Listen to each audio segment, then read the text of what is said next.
আমিও বুঝতে পারছি না টাকাগুলো কি করে চুরি হচ্ছে। হ্যাঁ, আজকের টাকাটা তুলে এনেছে, ব্যাগেই আছে, তুমি আসলেই আমি তোমাকে দিয়ে দেবো। হ্যাঁ, তোমায় চিন্তা করতে হবে না। ঠিক আছে, রাখো। টাকাগুলো কোথায় গেল আমার? আমি তো ব্যাগের মধ্যেই টাকাগুলো রাখলাম। হ্যাঁ ভগবান, এখানে তো শুধু মালতেই ঝাড় দিচ্ছিল, তার মানে মালতেই টাকাগুলো চুরি করছে। দাঁড়া, আজকে তোকে আমি দেখাচ্ছি মজা। মন্দিরা, টাকাগুলো ফেরত দে। টাকা? কিসের টাকা? আমি তো কোনো টাকা দেখিনি। একদম চুপ কর, মিথ্যা কথা বলবি না একদম। আমার ঘরে টাকাগুলো আমি এক্ষুনি রেখেছিলাম, তুই আর আমি ছাড়া ঘরে কেউ ছিল না। আর টাকাগুলো আমি আমার পার্সে রেখেছিলাম, তুই না নিলে টাকাগুলো কি উড়ে যাবে নাকি? চুপচাপ টাকাগুলো বার কর, আমি কিন্তু ভদ্রভাবে বলছি, নাহলে এক্ষুনি পুলিশকে কল করব আর জেলে নিয়ে যাবো না। পুলিশ দুঘা দিলেই বুঝতে পারবি টাকাগুলো কিভাবে বেরোয়। ম্যাডাম, আপনি এসব কি বলছেন? আমি আপনার কোনো টাকা চুরি করিনি।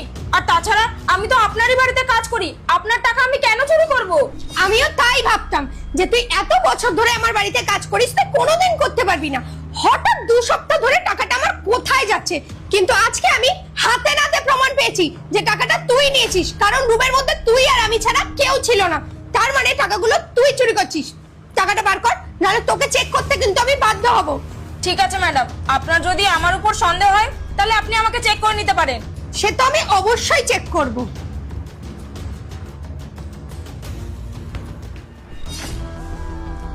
সত্যি তো টাকাটা তো তুই নিসনি, তাহলে টাকাগুলো গেল কোথায়? দেখলেন ম্যাডাম, আজকে আমি গরিব বলে আপনি ভাবলেন যে আপনার টাকাটা আমি চুরি করেছি।